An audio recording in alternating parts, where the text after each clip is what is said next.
Ni ngumu sana kutenganisha viongozi wa dini na siasa.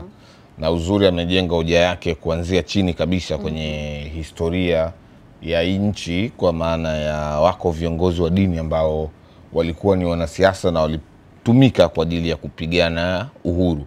Lakini sisi hapa siku zote tumekuwa pia tukionyesha namna gani viongozi wa dini hata kwenye vile vitabu vitatu vitakatifu katika dini tatu kubwa, kwa maana ya Ukristo, Uislamu na Uyahudi, na wenyewe pia kuna baadhi ya viongozi wa dini ambao pia walikuwa viongozi wa siasa. Mfano ambao viongozi wote wapo katika vitabu vyote vitatu walikuwa viongozi wa dini, lakini wakati huo pia walikuwa viongozi wa siasa. Unaweza kumtaja Yusufu, ameandikwa kwenye kitabu cha Waislamu, ameandikwa kwenye kitabu cha Kristo, ameandikwa kwenye kitabu cha Wayahudi.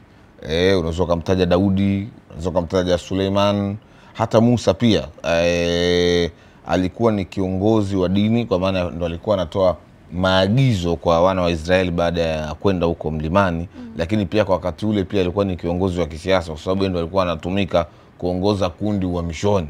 Kwa hiyo tangu mwanzo dini na siasa ni vitu ambavyo havipishani sana, ni vitu ambavyo vinaenda pamoja.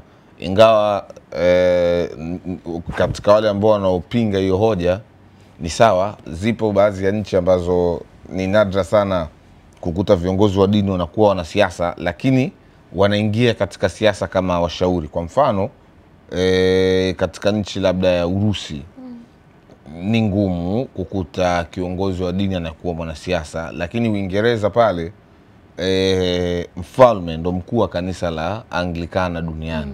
Sasa mfalme ndo kiongozi wa kanisa la Anglikana na mfalme ndo anaongoza nchi ya Uingereza, afu baadaye anafuata waziri mkuu. Sasa unaona ni kiongozi wa nchi lakini pia ni kiongozi wa kanisa. Maana yake hapo ni dini pamoja na siasa, na vyote anaviongoza kwa wakati mmoja.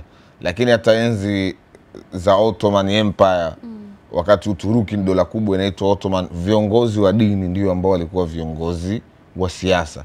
Kwa hiyo hata mie nikitafakari ili jambo naona ni ngumu kuitenganisha dini na siasa. Labda tu tunazoea kwamba tutenganishe kwamba huyu anayeongea hivi sasa ni kiongozi wa dini ila anaiongelea siasa, kwa maana ya kwamba ataongea kwa staha, ataongea kwa hekima ya Mwenyezi Mungu. Hivyo sasa tofauti na mwanasiasa wa kawaida. Yaani kama mimi Zungu ni mwanasiasa kawaida, naweza nikaongea lakini sio kwa staha, sio kwa hofu. Sio kwa hofu. Lakini kiongozi wa dini akisema mambo ya siasa, tunategemea atakuwa na hofu, atakuwa na hekima na roho ya Mwenyezi Mungu ndani yake. Hiyo ndio tofauti tu ambao tunataka kuiona. Lakini kusema hawa viongozi wa dini wasijihusishe na siasa, tofauti ambayo tunataka kuiona ni kwamba akizungumza kiongozi wa dini tuone kabisa unyenyekevu ndani yake, tuone kabisa huyu ni mtu mwenye roho ya Mungu, tuione ile busara. Akizungumza mwanasiasa tuone huyu ni mwanasiasa lakini sio kiongozi wa dini, huyu ni mwanasiasa lakini ni kiongozi wa dini, ndio maana anazungumza hivi. Ndio. Kwa hiyo wana nafasi, lakini wana nafasi kihistoria, huwezi kuwatoa Kamila, huwezi kuwatenganisha viongozi wa dini na siasa. Morning Bantu.